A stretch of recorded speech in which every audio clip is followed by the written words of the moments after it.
pursued. So we'll now be laying foundation for practical actions towards achieving a total financial freedom. So this evening would be a foundation that we need to lay and things that we need to pay attention to.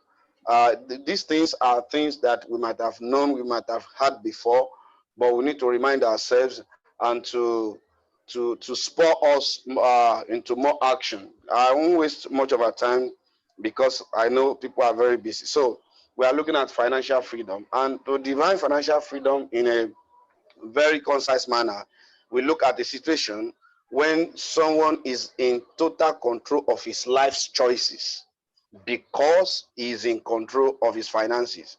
So if you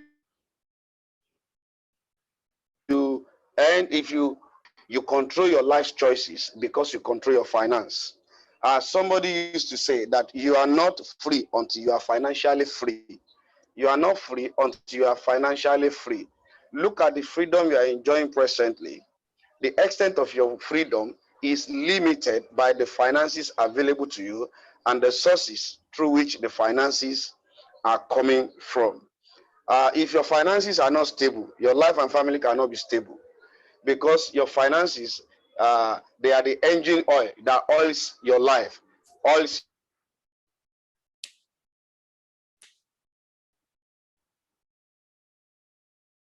your decision, your passion, your I'm talking from what I've seen and people that I've interacted with and what I've seen practically.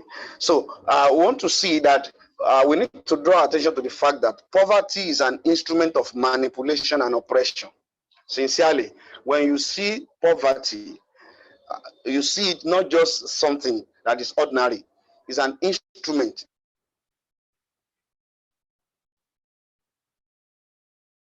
that certain people use. Keep somebody poor and you keep controlling him. Keep somebody poor and keep controlling him. And it's not surprising what we are seeing in these some of African countries, that the poor people are being impoverished more.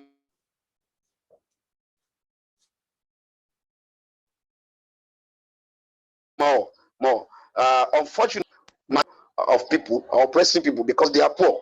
There is no law that produces such kind of oppression. In fact, it's being practiced by big countries over little countries. That's the reason why people can collect as low as 2,000 naira or 2 derica of rice just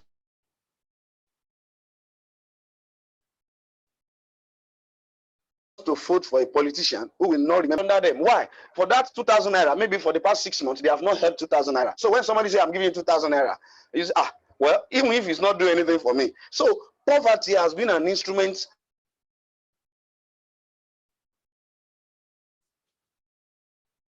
of oppression over their life and their decisions. But the poorer people have, the more control they lose.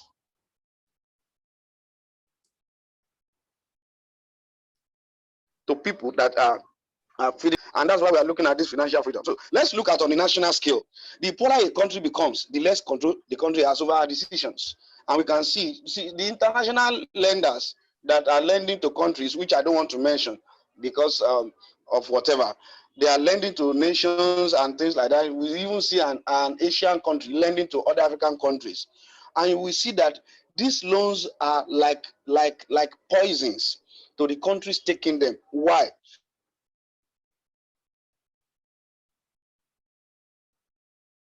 Because the conditions, countries' economic policies. For one of African countries wanted to borrow a loan some time ago, and one of the international lenders said, "Yeah, you need to deregulate, to devaluate your currency as a precondition to giving further loans." It means that if you want to borrow from us, you need to dance to our tune. So as it happens on a national scale, so it happens on an individual scale. Poverty is an instrument of oppression. Now there's a term they call neocolonialism, which means that you use economic policies or political policies to subjugate a country's interest, to rule over a country. We see one of the African countries, Zambia precisely, selling to the hand of China because they have given them loan. They have lost control. They said that you have even defaulted on this loan. Because you have defaulted, you need to pay this loan. If you don't pay, we stop work, we stop further loans. And for you to get further loans, please, you need to give us access to your mines. So those are the things that are happening on the national scale. As it happens to a country, so also it happens to individuals. But on that individual scale, sometimes we are not paying attention to it. And that's one of the things we want to draw our attention to. The poorer a man becomes, the less control he has over his life.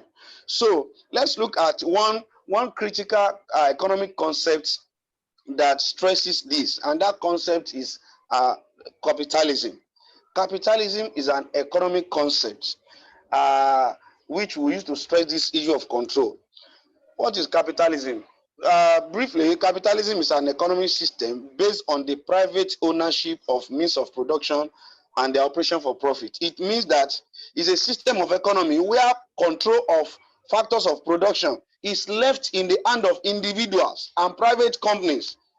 What does that mean? It means that as an individual, you can wake up one day and say, this is what I want to be producing. I want to be producing pure water. This is the price I want to sell. This is how I want to produce. This is my color. This is my whatever. So the decision is in your hand. So that's a capitalist economy. You can wake up one day and say, I want to start a poultry production farm. I want to do this. I want to go into selling clothes. I want to go into importation. Anything legal that you can do. That's capitalism. You can say, okay, I want to start a multi-billion-dollar business. You can say, well, I want to start frying corn by the roadside. That's purely capitalism. You decide what you want to do, how you want to do it, and when you want to do it. But the problem in capitalism is that there is a problem, which is it gives inequality. There is inequality in capitalism. What do we mean by inequality? It says that there are some people, the rich will get richer and the poor will get poorer. The wealth is not evenly distributed. And those that are richer, they take control of the poor because they are richer than them. We see that equality comes to play because we are not equally gifted, and our efforts and our leverages are not the same. The effort I put into what I do and the leverages that I have, other people may not have it. The leverages that other people have, I may not have it. And that will be a differentiating factor. So capitalism allows some people to be extremely rich, while others are extremely poor. Most of the countries of the world are practicing capitalism. It's in contrast to communism. Communism have been practiced in some countries. Is a situation where government or community controls the means of production. Each person contributes according to their abilities and are provided for according to their needs. So it's the government, it's the community that provide for their needs. But in capitalism, money does not answer to your needs. It answers to your skills, efforts, and leverage. And that's one of the beauty of capitalism. And that is why many people are taking advantage of it. It does not answer to your need. In communism, resources that you need, they answer to your need because government is taking care of everybody.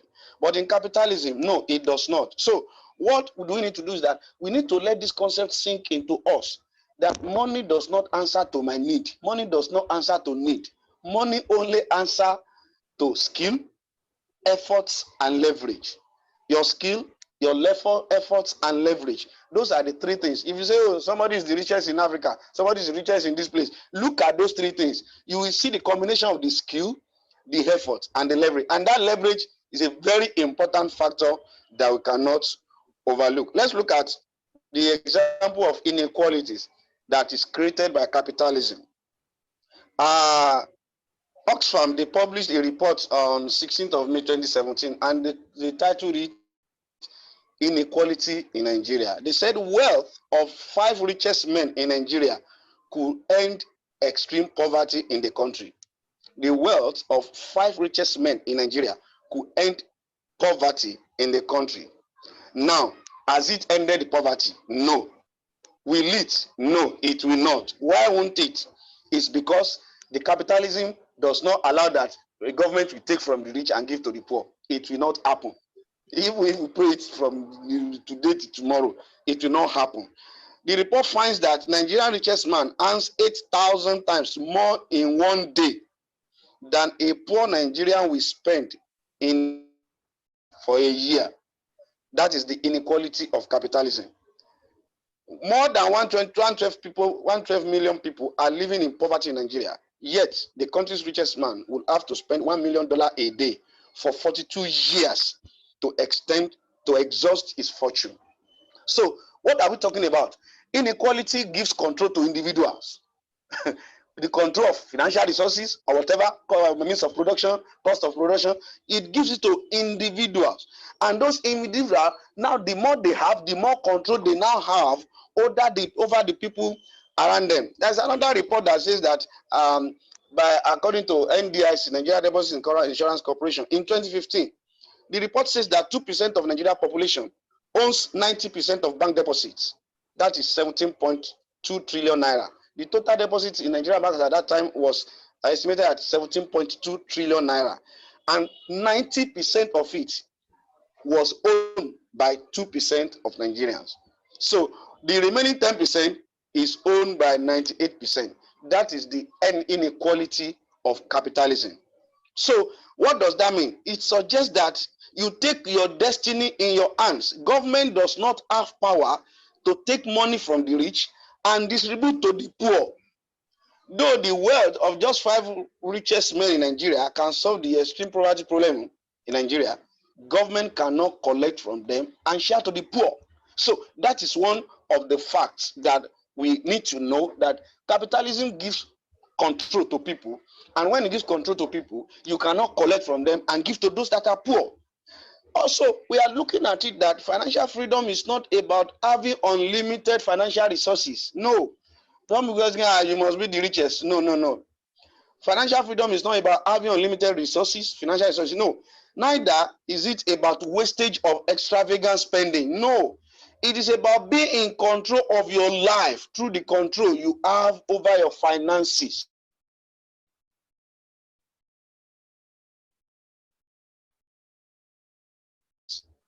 Being in control, being more detail when session.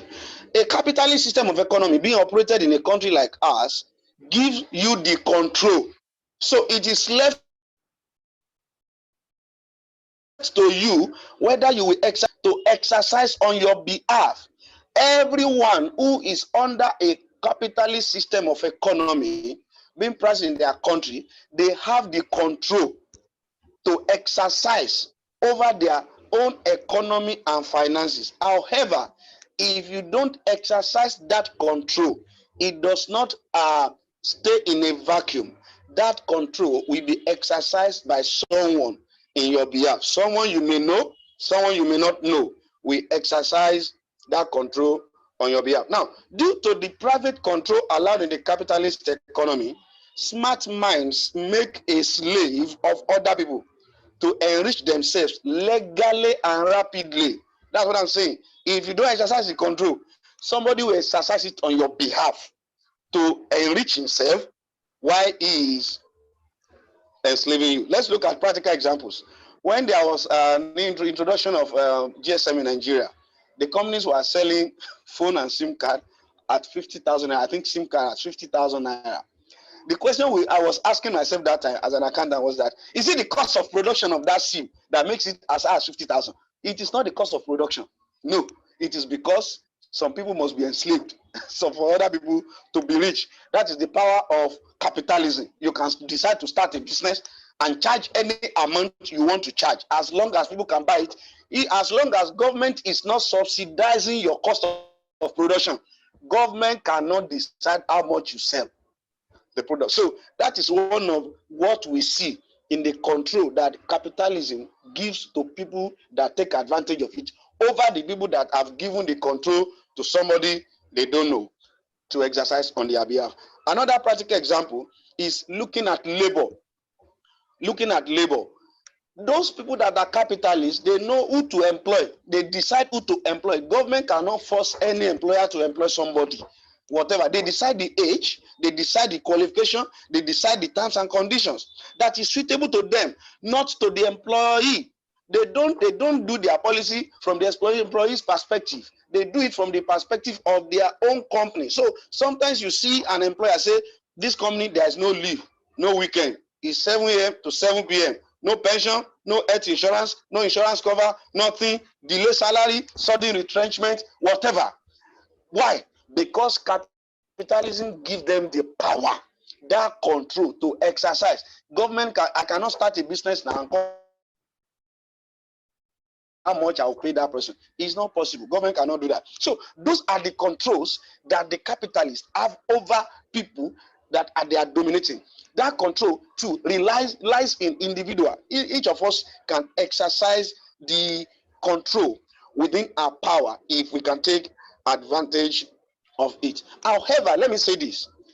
As there are listed, we have listed some areas of control and inequalities that capitalism brings, it is good for us to see the good side of it. The good side is that nothing stops you from exercising such control too. If you want to get financial freedom, sincerely, the control of that capitalism bestows on you, you must exercise it. The control that the capitalism has bestowed on you, you must rise up to exercise it. That is the beauty of it. If other people are exercising it, you can rise up. Determining to exercise the control to your own advantage is a catalyst to this freedom we are talking about. Financial slavery, let me talk about financial slavery a little, because we cannot talk about financial freedom. It's financial slavery that is pushing us to seek for financial freedom. Financial slavery starts when you give the control of your life to another entity to exercise on your behalf because you refuse to exercise it. If you give the control to somebody to exercise for you, that's the beginning of financial slavery. Let me give some instances. How do I know whether I'm financially enslaved or not? Signs. One is debts. If you are having unpaid debts, increasing debts, unpaid bills, constant borrowing, credit purchases, under whatever guise, and buy now, pay later, pay small. The more you hold, the less the control you have over your finances. The more you hold, the less control you have over your finances. We need to pay attention to that. So if somebody is being indebted to other people, collecting on credit, or a bill is due for payment, you can't pay, it means that that person is under financial slavery.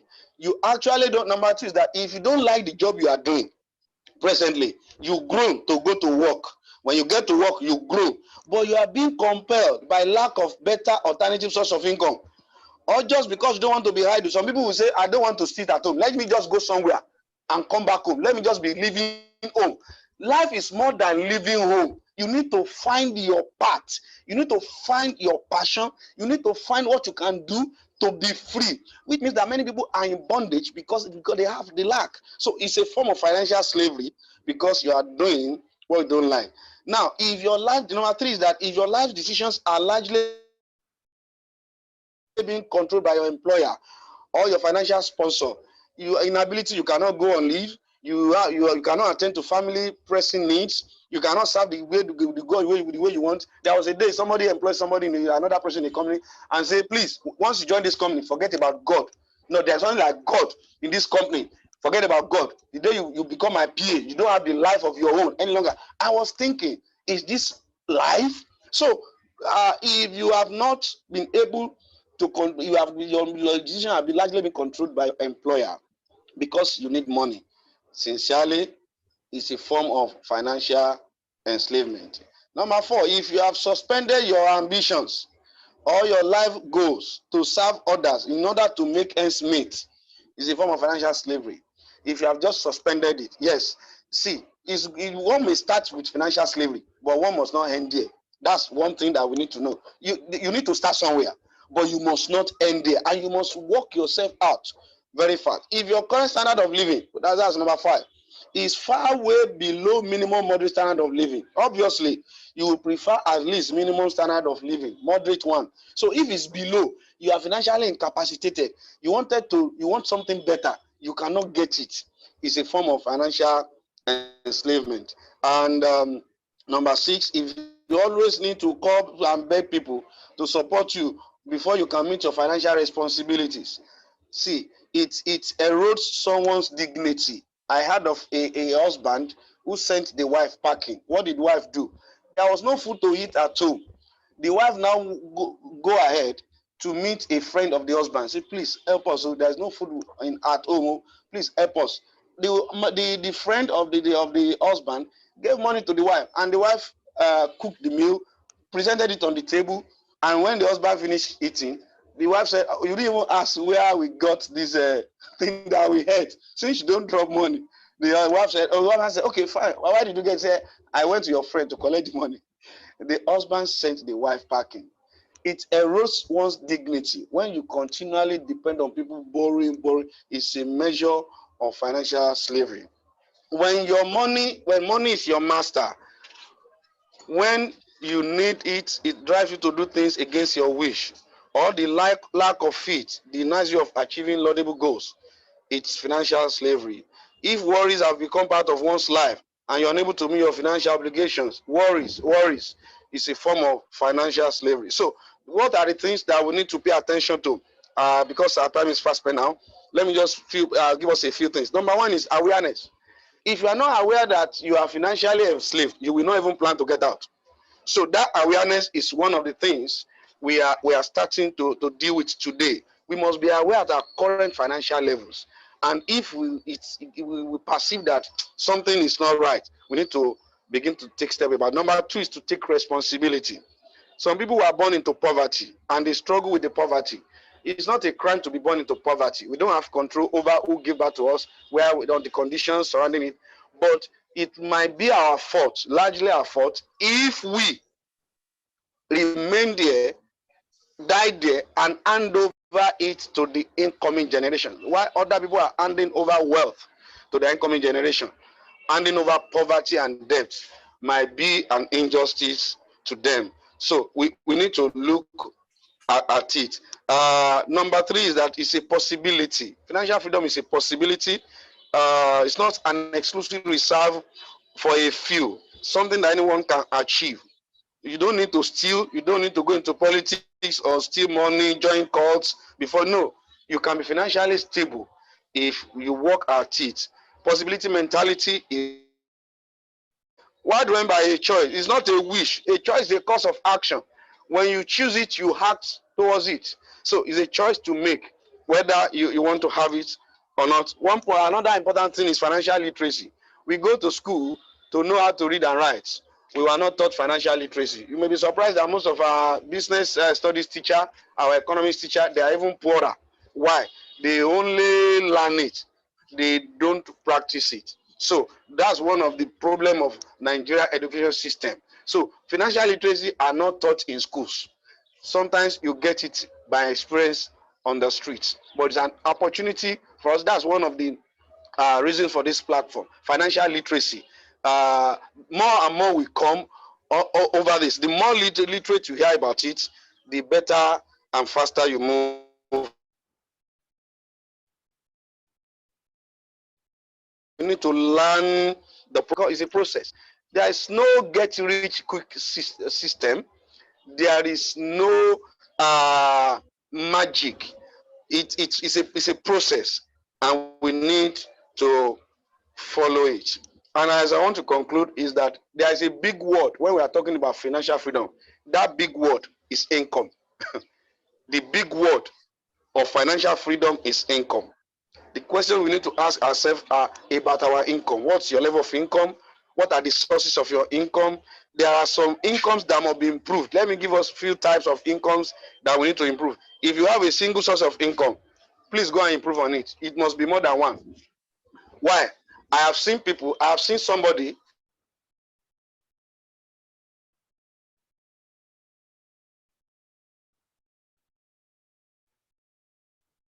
who said that stock market, and he was so rich. He had 5 ATMs. Each ATM is 2.5 million naira in it. So that's the money for just I want to spend. He worth billions that time.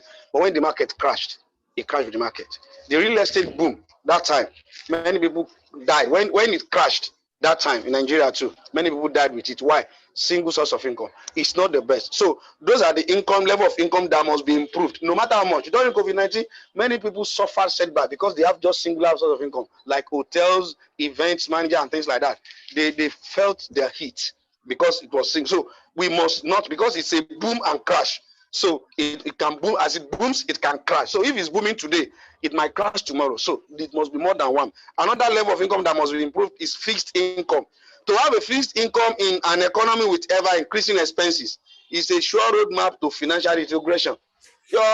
Nobody prays for reduced expense. Even if we are praying for it, it means that you want to be responsible, because things are getting more expensive. The more you grow, the more your children grow, your family grows, the more expenses you have. So if you now have a fixed income in an increasing expenses, it means that there will be a retrogression. So we need to improve on our fixed income. Dwindling income, you do the trend analysis over 1 year, your income has been dwindling. Maybe because in your place of work they say we are cutting costs, or they say that because there is no this, there's no this, or maybe in your business there is reduction in sales is dropping, or patronage is getting lower, your income is dwindling. We need to improve on that. Uncertain income, you can't predict whether it will come or not, how much it is. Please, you need to work on it. Very, very important. Uncertain income is not good for one's life. Unsustainable income, and these are kind of incomes that they can only come for a short time. People like MMM, some people they got their payout, some people they did not get. Fraudsters, those that do people, that's from friends and families. It cannot last long. Then sweat income. Sweat income is an income that you need to work for. You need to sweat to get it. What of the day you cannot sweat again? What will you eat?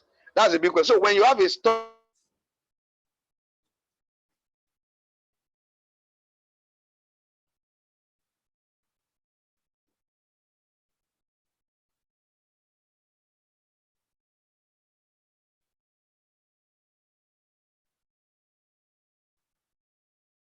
a sweat income, is your income is you are incapacitated. It must be sustainable, and it must be less dependent on somebody's decision. If your finances are largely dependent on somebody's decision, there are some employers they say, I will not pay you this month.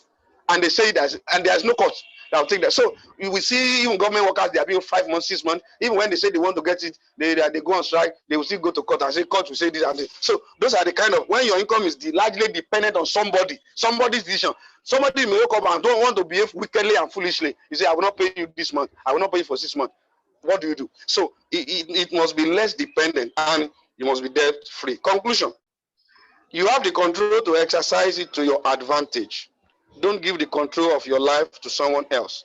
Very, very important. That capitalism gives you the control to do anything you want to, like, as far as it's legal.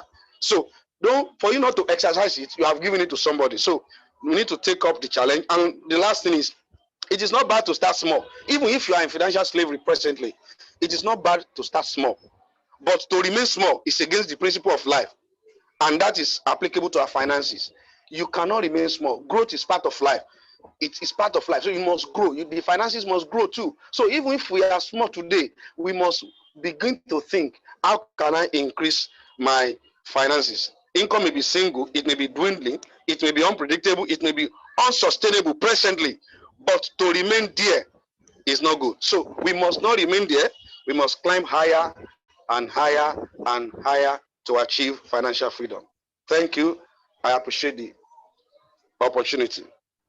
Thank you, thank you, thank you. We really appreciate your time. I believe every one of us on this call enjoyed this talk this evening. Seriously, it has opened our eyes to so many things that we have been occupied ourselves with and not getting out from it for so long. This is an eye-opener for us to decide on whatever that we want to do in life. To be honest with us, financial freedom is very, very key, especially in this country that we find ourselves. There are so many things that I've learned on this summit tonight. If truly I want to be financially free again, because there's nothing like having control of your finances without depending on anybody, without depending on third party, or without looking on anybody before you survive or before you cater for your family. We don't have much time again, but we give like 5 to 10 minutes for as many of us that have questions to ask. If you know you have question, can you kindly please raise up your hand on the chat box and let me let me open your mic for you to ask your question. We don't have much time again, so if you have question based on what our speaker tonight has taught us, kindly please raise up your hand so that I can unmute you to ask your question, please.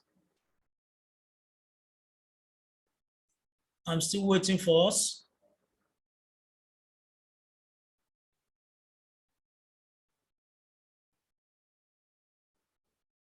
Okay.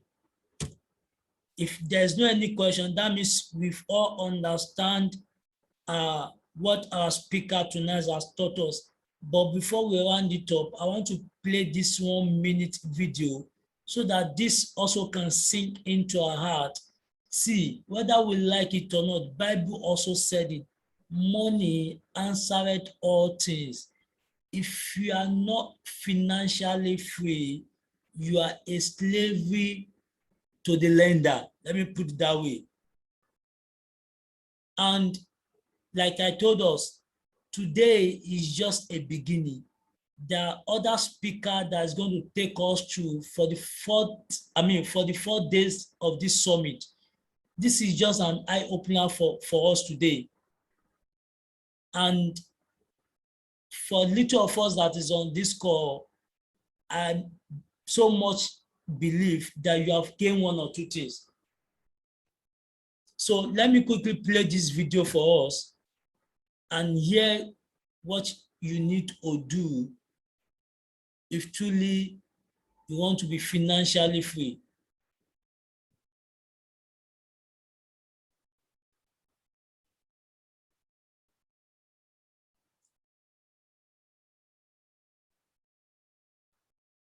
In case you want to ask question or probably you have something to say, you can let me know so that I can also unmute you. In case you have something to say, let me know so that I'll unmute you.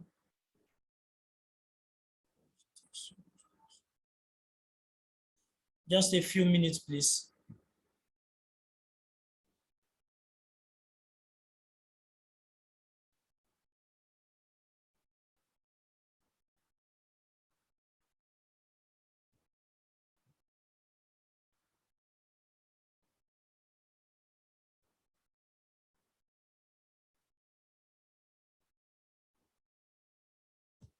Now, let me just brief us on what this video is talking about. It's talking about focus. How focused are you, or how determined are you for you to be financially free? One of the key that you needed is you need to be determined and you need to be focused. Just like our speaker said, you need to discover your present level. If you are unable to discover your present level, you might not know that you are still under the bondage of, let me use the word poverty. People that make it right now, people that are financially free, the truth is they did not make it overnight. It's a process. It was that process that take them to where they are presently. So every one of us also need that process, whether we like it or not. We need that process.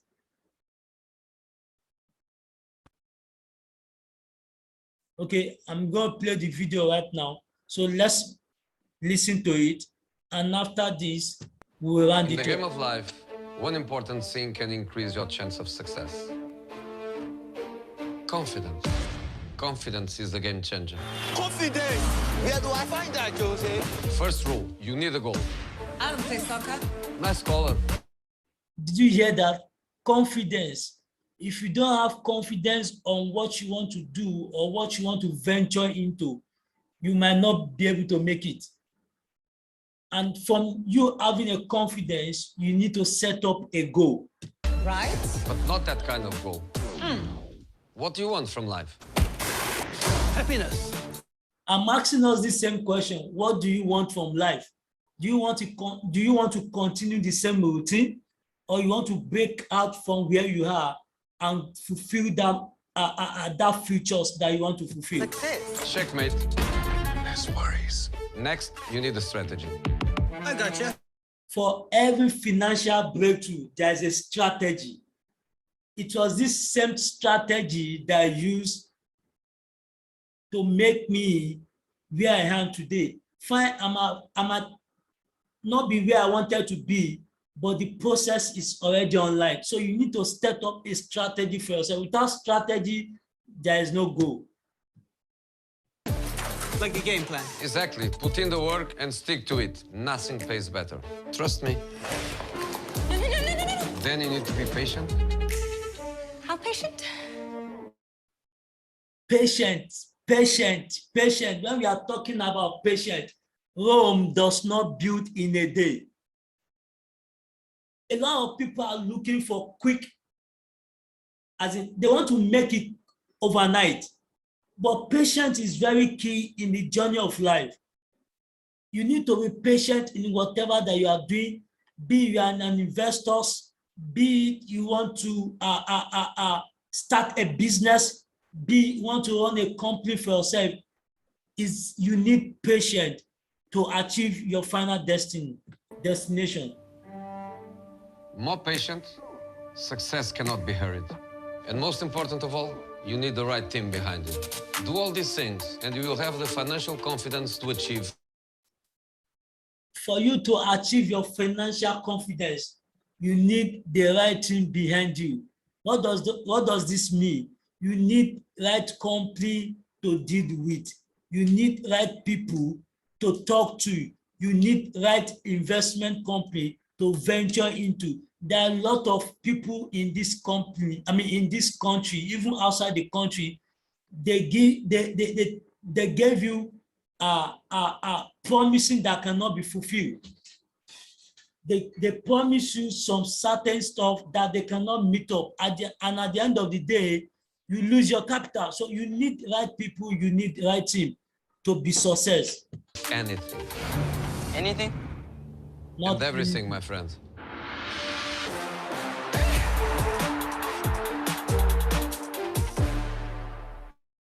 So thank you very much. We have people from different country. Can you please chat right on the chat where you are watching us from, as you're about to round up, since we don't have any question? So kindly put on the chat. I will drop a WhatsApp number that you can reach out to in case you want to link up with our speaker for tonight.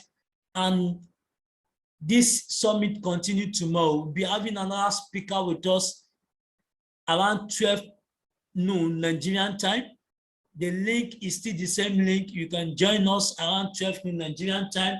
And if you know you want to invite people from your end, you can send them the same link to join us. See, it's going to get better. I bet you to that.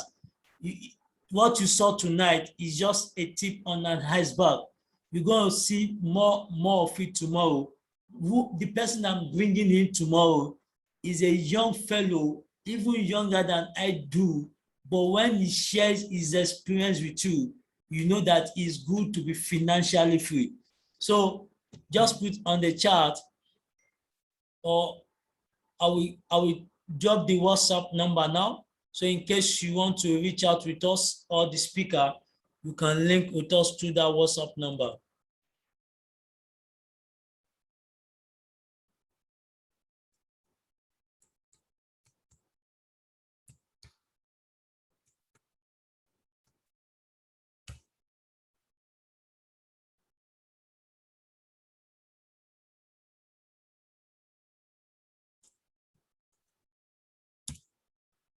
So that's the WhatsApp number. Okay, that's our speaker from Nigeria. Any other person? We are not much on this call, so we let every one of us tell us where they are calling from. Okay. So if there's no any questions, no contribution, we want to call it a day tonight. I want to appreciate our speaker for tonight. You have done well. You have done well, seriously. See, it's an opportunity for us to have such person in our midst tonight. Let's be honest with us. These are people that if you want to listen to them, you pay thousands of naira before they can attend to you. But these are the people that are here free of charge without paying them any dime. Okay, we have somebody that is joining us from USA also. Thank you very much. We appreciate that. That's my brother. He's joining us. Thank you for believing in my project. I really appreciate that. God bless you so much. So 1 minute more. No question.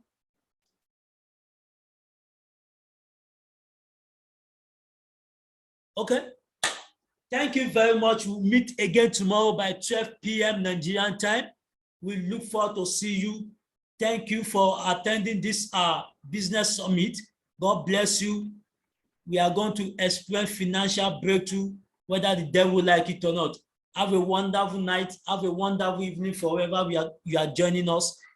Take care. Take care of yourself. Take care of your family. Bye-bye. Thank you. Thank you so much.